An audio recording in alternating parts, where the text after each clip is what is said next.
Well, I did something different with my hair today. I'm not sure about this hairstyle when I go out in public though, because I know it makes me look like well, technically, I don't know if it makes me look like I'm young or if I'm trying to look young. Either way, I remember one time I was walking down the street and this little kid comes up to me. It was probably like 5 years ago, so I must have been about 30. This little boy, I swear he was in secondary school. He came up to me and he was like, "You're right." I don't even know what he said because I have a fading memory. But he said something to me. He was trying to move to me. And I said to him, I said, I don't even know if I asked him, "Do you know how old I am?" or if I just said to him, "I'm 30 years old." And when I said to him, "I'm 30 years old," the young boy looked at me with disgust, like, ugh. Well, you weren't looking at me like that a second ago, was ya? He was looking at me with disgust, and I don't know, actually, I'm still puzzled as to what he found disgusting. Did he find it disgusting that somebody could look so young but they're not young at all, and he was like, "That's disgusting"? Or did he find like a 30-year-old's disgusting to him? Huh? And actually, let me tell you a quick embarrassing story that happened yesterday, which I'm never gonna do again. Oops. What was I trying to be? Clever? I don't know. Never doing that again. What happened yesterday? Mind you have to listen to this story with understanding, because maybe I do look young on camera and maybe in person I don't look so young. I don't know. Anyways, so I'm doing this music work and I'm like trying to recruit a guitarist to work with me. And this guy comes around yesterday and he's a guitarist. And then when I see him, I'm like, "Oh, he's extremely young." Then I said to him, "How old are you?" And he's like, "Oh, I'm 19. And I was like, "Wow, that is very young." So then I decided to say to him, which I'm never doing again. I decided to say to him, "How old do you think I am?" Oops. Bearing in mind, guys, I get it all the time. I go to try and buy alcohol and they're like, "Where's your license?" Even though they've not been doing that for the past few months. So I don't know what's been happening. Anyway. Why is this so funny to me? I don't know. So bearing in mind all of my history of like people saying to me, "Oh, you look so young." Like, what? How old are you? Like, what? And bearing that in mind, so I said to him, "How old are you?" Oh no. I said to him, "How old do you think I look?" I kind of don't want to finish the story, really. And I'm making up loads of excuses as to what happened and why it played out this way. But he said to me, I don't know, 40? That went the wrong way. That went extremely the wrong way. So then I learnt my lesson. Why was you even asking the boy that? Why was you asking him, "How old do you look?" What else do you expect? So I decided, right, laying in my bed yesterday, mortified that the guy said I look 40 and I'm 35 and I usually get the opposite. I decided that I'm never going to ask that question to anybody ever again. Ever again. No, Nayna, we're not going to be clever. "Oh, how old do you think I am?" Or, "Do I look young, do I?" You look 40. Oh, it was just very saddening. Anyways, I know, he made loads of excuses. Well, not excuses, but he tried to explain it himself because he saw how mortified I was. And I had already explained to him that I had a 13-year-old child. And I already said to him like something that would assume that I was like much older than him. So then when he guessed, I think he was trying to be correct rather than trying to say like, "How old do you look?" Either way, I need to stop this thinking about how I look or finding it funny. That hurt yesterday. It hurt. I even woke up this morning, I remembered the story and my heart went, ouch. Why? Why does it matter how old I look? Anyways, but in the mirror, obviously, it's a different story than what you might see on camera. Did I really just spend all that time telling you a funny story as to why I'm never going to ask somebody, "How old do I look?" ever again? Because I never want to feel like that ever again. Anyways, it brings me to the point of what we're speaking about today, which is begging for love. Actually, that's not the title of the video. The title of the video is, "Why do we beg for love?" I didn't know if I should put "Why do you beg for love?" to make it more personal, like ooh. Or if I should make it inclusive, like, "No, I do this too." Anyways, why do we beg for love?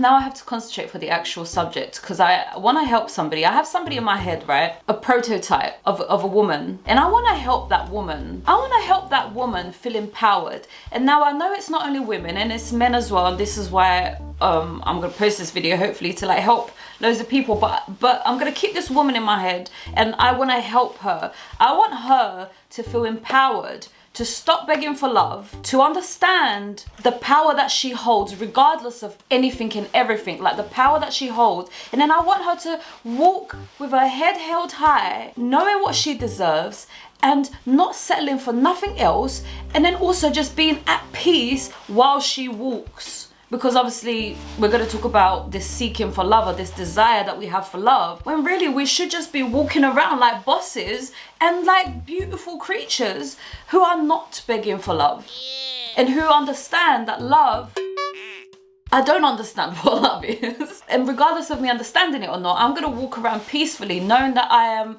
amazing, and that if I wanted love, I'd get it, and if I don't want it, I don't want it. And it's not a big deal. It's not a big deal.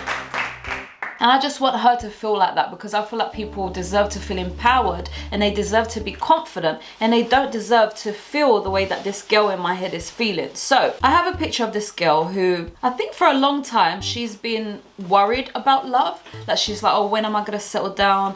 Oh, I wanna have the kids, the home, the husband, the hot husband. I wanna be the hot wife. I want us to like go out for dinner. I want people to talk about us. And she's worried. Because she wants that story so much, she's worried as to when it's gonna happen, if it's gonna happen, and can somebody even love her like that? So then she's seeking for this love, she's seeking for this story. So when the first guy comes along and he disappoints her and he doesn't love her like that, and then he just kind of off, then that's proof number one that, oh, wait a minute, maybe I'm not good enough for the story that I have in my head, because he's just treating me like this and now he's gone. And then the second one does the same thing, and then the third one, it's like, oh, so now she's getting scared. Am I even worth the story that I have in my head? And do guys even fancy me? So anyway, so then she continues to date and stuff, and now she becomes a little bit more desperate. So if she doesn't do this consciously, like, oh, now I'm gonna become desperate, it's just these little moves of trying to prove that she's good enough. Anyways, I'm getting myself lost here, right? Because I could just see this girl, right? She's booked her a hotel for the night, and she wants to entice this love interest that she has, and he's not paying her much attention. They're still like in the dating phases, and she's like, oh, is he the one? I'd love for him to be the one because he's so hot and I like him and I think he likes me, but he's not giving me that much attention. Like, for example, this morning he didn't message me, and last night he said something weird, and oh, but you know, I want to prove that I'm good enough and I want him to be the one, so I'm gonna book a hotel room, but I can't tell him that it's for him because then that's gonna look desperate, and then I'm gonna like kind of just make it look like I'm in a hotel room, and then I'm gonna message him, and then hopefully he's gonna offer to come to the hotel room, and then we're gonna have like a really magical night of sex, and then we're just gonna find out how much we're in love with each other, and he's just gonna be the one, right? Wow. So then she books the hotel room, she's there, and she's made herself all sexy, like, yeah, I'm a boss, I have a hotel room, like, oh my god, like, I'm such a boss. And then she messages him, and he doesn't reply. No. She starts panicking, going, oh my gosh, I've done all of this for nothing. He's not even replying. Anyways, and then backwards and forwards, and then she ends up kind of like really pushing for him to come, and at this point it's kind of like begging, and then like he maybe ends up coming, or maybe he's like, I really can't, I'm so sorry. And then she's either like satisfied tomorrow, knowing that she kind of begged for it a little bit, or she's alone and now she feels like an idiot for trying so hard. So during this whole story, there wasn't a clear connection between the two people. Like, she's not certain how he feels about her. She's actually feeling insecure, and she wants to prove to him that I am a boss. Look at me, I can book my own hotels, are you coming to meet me? But she's doing it all for him because she wants to impress him.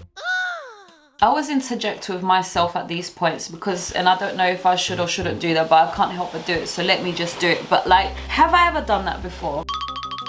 So I'm laughing because when will I ever have the money to waste on a hotel room when I've got like all these other things that I could be putting the money towards? For example, I love to go out for dinner. I'd rather go and have like a massive expensive dinner than to book a hotel room when I have a bed right here. So I thought it was quite funny that I would not be wasting my money on a hotel room, number one. Number two, I'd probably never make plans without having fixed plans. Like, so if I don't know if he's even free, like he could not even be free. So if I'm not certain that he's gonna join me because I want him to join me, then I wouldn't like make these plans. Like, I would actually just make the plans with him. Say, oh, should I book a hotel room type of thing, instead of like trying to entice him and stuff. Like, I'll just like make an actual plan. I know this is a weird thing about, oh, men should pay for everything, or women should pay for everything. half of it or whatever. I'm not gonna lie, I do feel a little bit of a funny way like being a man's provider, because I did it once when I was a bit younger. I was the main provider of the household, and looking back at it, I think it angers me a little bit, because I think that it should be 50-50 regardless. Both ways it should be 50-50, and I feel like that person, because I'm a worker and I'm a strong person and I'm a worker and I'll go and get it, I feel like that they were a little bit like, oh, finally I can rest, there's a woman that can do it all and I can rest. And I just feel a little bit angry about that. Like, why did I do that? Why did you do that? Like, it should be 50-50. Like, who do you think I am? Like, your mother? I don't know. Anyway, so I don't like the thought of like somebody just like getting something for free. Like, I don't even though I want the whole world to be for free, so that's like a massive contradiction. But I have this feeling here of a woman being taken advantage of, and the man is kind of using her because of her resources, and I don't like the picture. So then therefore I wouldn't book a hotel and then ask you to join me, because I'd be like, I'm not, you know, doing that. What? So I'm really interested as to why this girl doesn't feel good enough. Like, why is she doing all of this effort for a man that's not really texting her back? Why can't she just like be forward with him? Like, do you like me? Should we meet up tonight? Should we book a hotel? What are you doing? Like, why is she not straightforward with him? Why is she trying to be so impressive and so cool? Like, oh, I've got my own hotel, I don't need you, but do you want to come though? Like, it's not about you though. Like, why don't she just be honest and kind of say, I booked a hotel room because I want you here. What you didn't? Why can't we be honest? And I feel like it's because we're insecure, because we're not certain that we're good enough. And I think I'm good enough, but maybe he's gonna reject me, so I don't want to assume that I'm good enough. I don't know, this world it's not a good example, because we say bad to each other. Like, for example, you look 40, like, ouch. So we do say things to each other that makes us believe, and here's the proof that I'm not good enough. Like, you proving to me that I'm not good enough by doing this and doing that. Like, you proving to me, good, especially them girls that like a guy, and then the guy's like, oh, sorry, I'm not interested in you, like that. Like, do we not know when somebody likes us back? Are we confused about that? Or do we see little signs and then we like blow them up? It's like, oh, he likes me a lot, and really, no, he just liked you like 1% in that one little moment. He was like, oh, but then it's not enough. It's not a big thing. And I feel like when somebody likes you like big, not 1%, like 100%, when they like you big, I think that there is no denying that that person likes you. There is no like, oh, I don't think he likes me. There's no denying, because I think that they make it very known when the feelings are very big. And I'm not talking about words, I'm talking about their face, their actions, their face and their actions will say a lot if they like you a lot. And if you're confused, I was gonna say, if you're confused, it means that they don't like you. But I can also feel like maybe I could be a bit tricky to read sometimes, and maybe some people will assume that, actually, I don't even know, because I think sometimes I'm a bit obvious. If I fancy a guy, I think I'm a bit obvious because I start giggling, I start being a bit more chirpier, I start probably like flicking my hair a little bit more. I think I'm a bit obvious if I fancy a guy. So then, are we pursuing men, and vice versa? Are we pursuing people that are just not that into us? What? Is that what we're doing? Or is it because we're like a little bit, I want to use the word dumb, but I don't mean to be insulting, I just don't know what word to use. But are we a little bit like dumb, and we don't know the truth? I don't know, man, because me, myself, I'm so careful and I'm so analytical, and there's no way that I'm going to be jumping to conclusions thinking that this guy likes me just because even if he told me he liked me, like, Nayna, I like you, I'd be like, yeah, but what else is going on here? Like, I'm never like, oh yeah, okay, you like me. And I don't know if that was just like a protection mechanism, because I knew how I was like, and I knew how like frivolous I could be. So if I could be frivolous, like one day I'm in love with this guy, the next day I'm like, oh, I don't like him anymore. So if I could be like that, then you could be like that. So I'm not gonna take you serious if you tell me you like me. And then, so then, I don't know, I feel like I'm just so different, and I don't go around chasing people because I'm a bit like weary as to how they feel about me, and they have to like jump through like 1,000 hoops to kind of prove to me like, oh, okay, now I can believe that you like me. And if you don't jump those hoops, then you're not proving to me that you like me, therefore I'm not going to entertain it because you're not jumping the hoops. And so then I put up hoops everywhere to make sure that you like me. Just jump the hoops. And I think that the people who beg for love, they don't make nobody jump for hoops because they're scared that they're gonna run a mile, because they probably will run a mile. I don't know how that feels like to try. I like hold up the hoops and the guy runs. I'm like, I don't. And also, I just feel like I'd be attracted to the guy who I know is going to try and jump my hoops. And when I know that they are not going to try and jump my hoops, like, I don't feel attracted to them. I don't desire them. So I know that if I fancy a guy, it's because he's the type to go and start jumping my hoops. And I'm like, oh, look at him trying. He's so cute. So do we put enough hoops around us for people to jump? Do we make it a little bit hard for us to fall in love, to let people in? And then also what I don't do is that I don't beat around the bush. Like, so even though I've got all these hoops that you've got to do, I will be like being honest and straightforward with you while you're jumping these hoops. Like, so what you doing? So, what type of person are you? So how do you feel? And like, I am a bit like straightforward. So I'm not like, oh, I'm gonna do this to see if he does that. No, I do that, but I forgot to put my timer on today. But I noticed when it cut out, so we're still in business. If I try to prove something by doing a trick and then he fails, I won't be quiet about it. I'll be like, okay, well, you just like failed the test, so delete my number, tap. Whoa. Why am I so harsh? I don't know. But I'm just so like you failed this test. You will not be speaking to me anymore. There's no way that I'm gonna be silent and kind of waiting for him to see what he's next moving. And like, maybe if he asks me out on a date tonight, I'll forgive him. Like, no, you failed. This is over.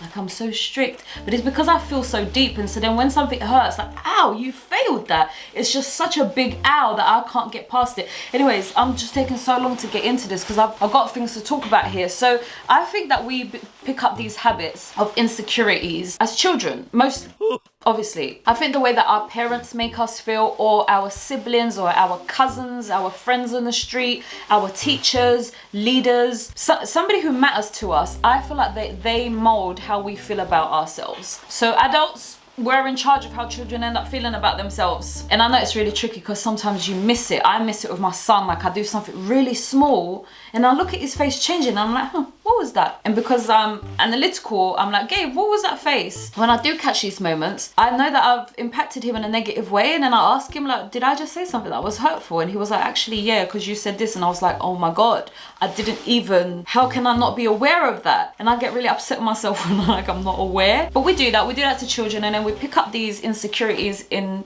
childhood. Even as little as, like, I had a best friend and she had all the boys' attentions and all of the boys fancied her and none of the boys fancied me, and if they did fancy me, it was the one that I didn't fancy back, and that's just so annoying. And these people have these childhood stories, so then they grow up. Mind you, some people get the opposite when they turn into adults, and so then they heal from these stories because they get the opposite. But if you don't get the opposite, you can carry these scars forever. And if you get the opposite and then you get a friend that reminds you of your childhood, then that kind of does spark up like problems as well, doesn't it? And so then our adult relationships, I think this clock is like really loud today. I don't know why I can hear it so loud.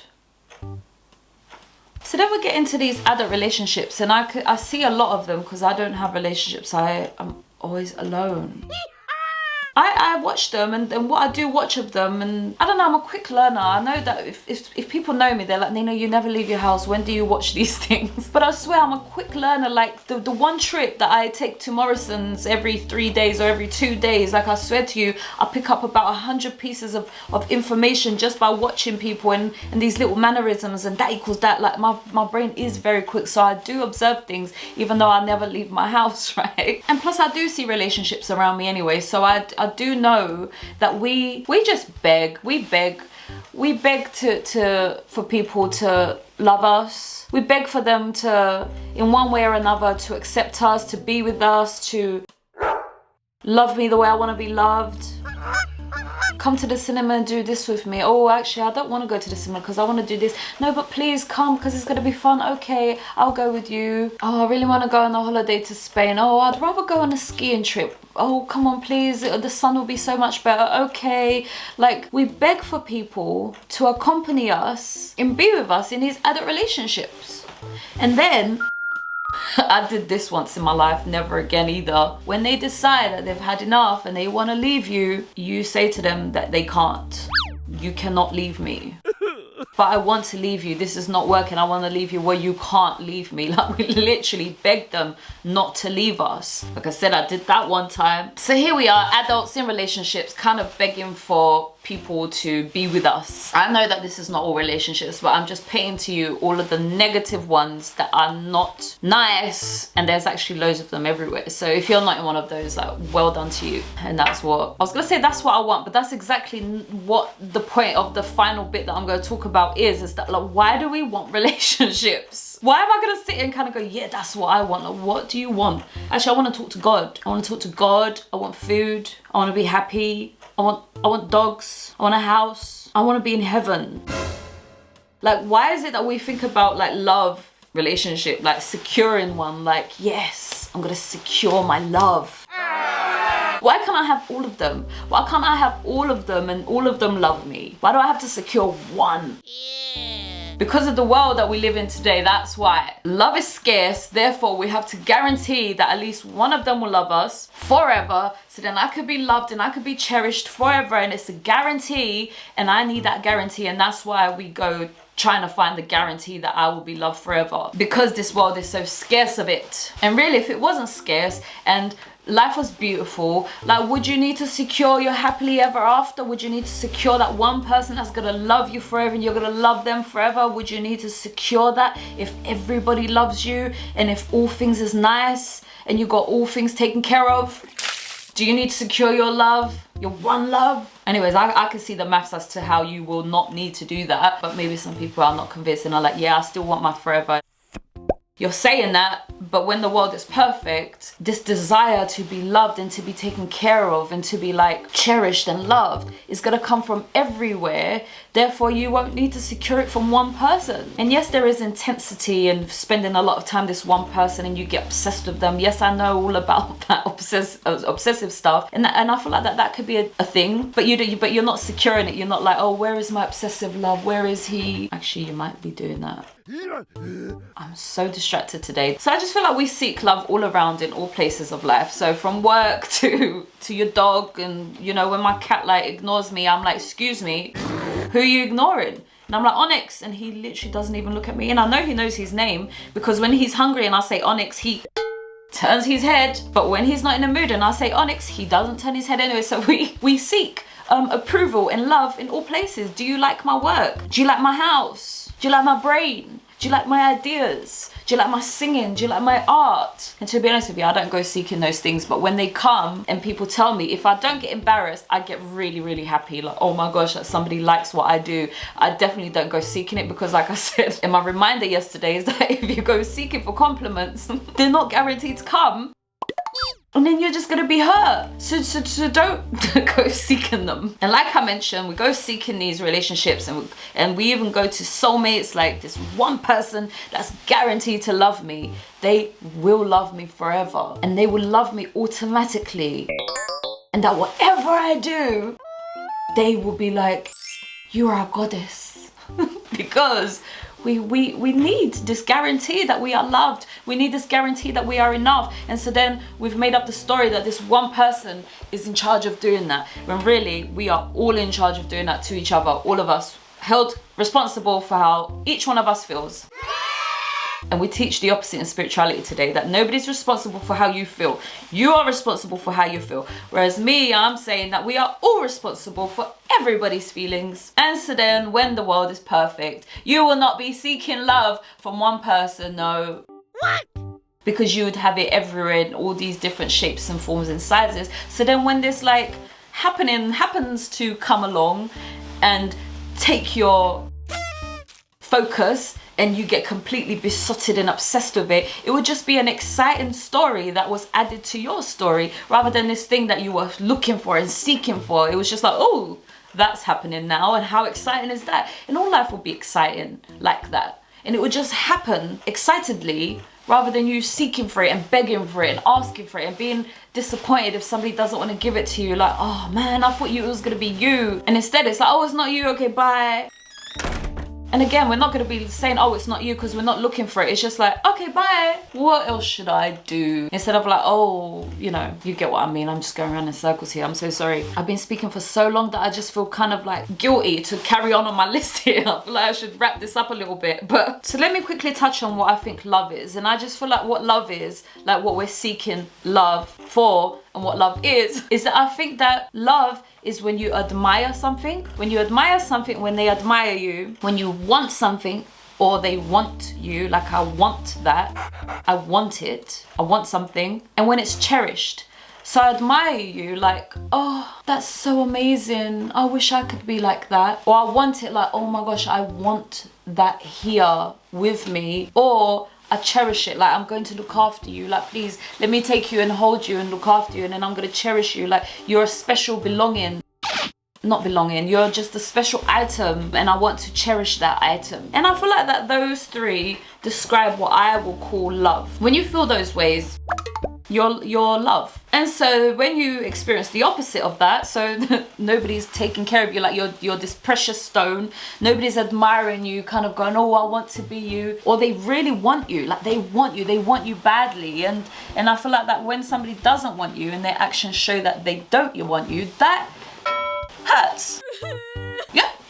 Yeah, it hurts. And I had this one guy, my friend convinced me to like give him a chance, and I didn't put him through my loops as I would usually all the other guys, and I let him skip all my hoops because my friend told me to do it. And so then I did it. We started seeing each other, and the guy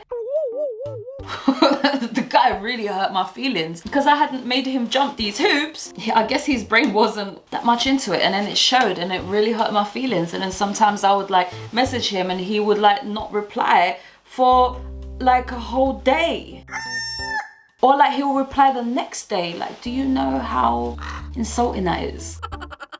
Why? Because I didn't test him. I didn't test him. My friend told me to do it. I did it. I didn't test him. And you got to test these things. Anyway, so when you're feeling unwanted, then we find these opportunities to prove that people like us. So then we go begging for them. And instead, what we should do in those moments, that we should move our circle. If that guy wasn't jumping, if that guy was making me feel rubbish about myself, like, oh my gosh, Nayna, he doesn't like you, I should delete his number and then go and find another one.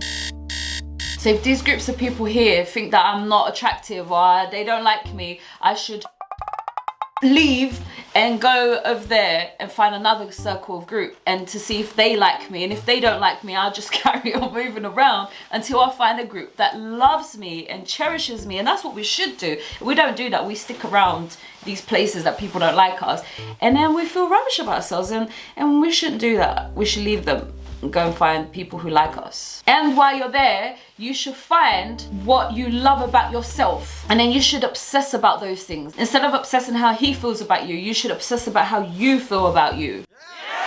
And you shouldn't become cold towards men either. Like when you become this like secluded cocoon, being obsessed with yourself and how amazing I am. Like if a guy tries to talk to you, you should just be open and happy and yeah, hi, you could talk to me. Of course you could talk to me. Hello. Like you should be like, oh, please don't talk to me. I'm not interested right now. Because I feel like this beautiful female energy, and I'm concentrating on females right now, right? But this beautiful female energy doesn't need, you know, when you love yourself and you're spending time with yourself, you don't need to reject anybody. You could still talk to people, and it's this beautiful feminine energy of being open and welcoming and polite. Well, I don't know why I just said polite. Some people might be angry at that, like females don't need to be polite. To be honest, I like when males are polite too. I just like politeness, so therefore that's why I put it in there. And you know, and if we flirt with somebody in Morrison's as we're doing our shopping, and somebody like talks to us because they are having a conversation, we have a bit of a flirt, we don't need to walk away kind of go, oh my gosh, he's either one. We can just literally delete his existence when we walk away from him and just live life that way, like nothing means anything, and I'm just having fun here, and I'm amazing. And if something means something, it will make itself known that it means something. I don't need to concentrate on it. I don't need to ask for it. It will just be known, like, oh, this thing is turning into something, isn't it? Because it's a bit obvious, it's turning into something. And so these fulfilling relationships in life, So instead of it being about like, this person's guaranteed to love me, they're guaranteed to hold me down, I'm guaranteed to have the honeymoon effect with them for the rest of time. Instead of seeking this like guarantee, what we're doing is like, actually we're just like using, I don't know if that's the right word, but we're using all of the rides and we're enjoying them and we're cherishing them as we use them. And then we're moving on from the ride, not thinking about the ride after we've done it. And then maybe we could think about it, but it's not this obsessive thing like, oh, when's the ride gonna call me back, or when's this and when is that. And we're just enjoying life and all of its rides and all of its pockets as we're moving through it. And at the same time celebrating how beautiful and amazing I am and what contributions I have. And if one of these rides become an obsessive thing that you don't want to leave, like, and you know, you end up camping out at this ride because you're so obsessed with it and you two are just like so in love, then great. And then when that dies down a little bit, then again, we don't think about that, we don't process that in a type of begging way. We just move on to the sunshine, or to the trees, or to whatever comes next, and we celebrate how beautiful and impactful we are in life while we're enjoying all of these things that come along and pass us. I just feel like that looks better than what we're doing now, because what we're doing now, even with these long-term marriages, even if you are married to your soulmate, I just feel like this up and down is just not good enough. I could never get, like, for example, if I snore and then my husband loves my snoring and then after 5 years he's actually like, oh, I don't like it anymore, and then it becomes a thing, and then, you know, I still love you, Nayna, but I don't like your snoring anymore. Like, I just feel like, why are we together if you don't love my snoring anymore? I don't know, I need some help with this, because I could hear people's arguments of like, but that's not how long-term relationships work. And for me, it's like, so then should we be having long-term relationships? Because that just feels like it's not good enough. Like, you don't love my snoring, like, what? I don't know, I'm a bit weird about this stuff. Like, I'm such a perfectionist that sounds wrong to me. Like, you have to love everything, and the moment you stop loving everything, I'm gonna go and find somebody who loves everything because I need to be loved all the time. I don't know, I feel like there's more space for this conversation to carry on. And so hopefully we could change the way children grow up and how they feel about themselves, and hopefully we can educate people that we can all be beaming, and we can all be beautiful, and we can all have our desires fulfilled in these love pockets. We can have it fulfilled, and if you're not being fulfilled here, move around until you find your fulfillment, and don't stay stuck, and don't settle, and keep moving until you find your fulfillment, and you will find your fulfillment, I believe. And so I will finish this long ass video that I hope is not so long in the end, of me just jumping around. Really, did I make sense today? I know I made sense, but I hope it was entertaining enough for you guys to stick around and for you to get something from it, because I want girls to walk around with this confidence. Like, I am great, I'm clever, I'm talented, I am pretty, I am quirky, I'm happy, and yes, that guy fancies me, that's cute. And oh, that guy wants to have sex with me, do I want to have sex with him? I don't know, like, let's make it more fun instead of this like, oh, I'm scared, and oh, this, oh, that. Like, no, let's not be scared, and let's just be confident. And if it doesn't work out with this one, just look at another one and go for that one instead. So I'm gonna leave you with this final little bit of peace. The standard we set ourselves, the standard we set for ourselves is the standard, the standard in which we see ourselves inside of ourselves. Like, oh, I'm great at this, oh, I'm bad at that, oh, I'm pretty, oh, I'm ugly. Like, this standard that we have of ourselves, that standard sets the standard of how we accept others to treat us. I don't know if I just spoke in riddles there. So if somebody calls me ugly, if I call myself ugly inside and I really believe it, if somebody else calls me ugly, I'm gonna be like, yeah, I'm gonna be like, that's not very nice. If I think I'm beautiful inside and somebody calls me ugly, I'm gonna have an uproar. I'm gonna be like, who do you think you are? How dare you? Because I don't believe that I'm ugly and you're calling me ugly. So the standard that we have for ourselves is it sets the standard of how we allow people to treat us. So the higher our standard of ourselves is, the higher standard we have for other people to treat us good. And so then if you're not like having a bad reaction for somebody treating you badly, it's usually maybe because your standard for yourself is not that high. And if you're having a bad reaction, it's because your standard for yourself is high. And so then instead of trying to get the right person to fit us, we should start with our standards and how we see ourselves, and to raise that standard and to see ourselves in this magnificent way. And then when we do, we're gonna stop accepting the bullshit coming from the outside as if it's normal, because now it's not normal anymore, because now I am amazing. So if you don't treat me that way, then I'm gonna have an uproar about that, and I'm gonna have a problem with that. And that's how we set our standards, by feeling it inside of ourselves, for ourselves. Okay, I hope I've made sense. Until next time, I will be back with another video. Good night, good evening, bye.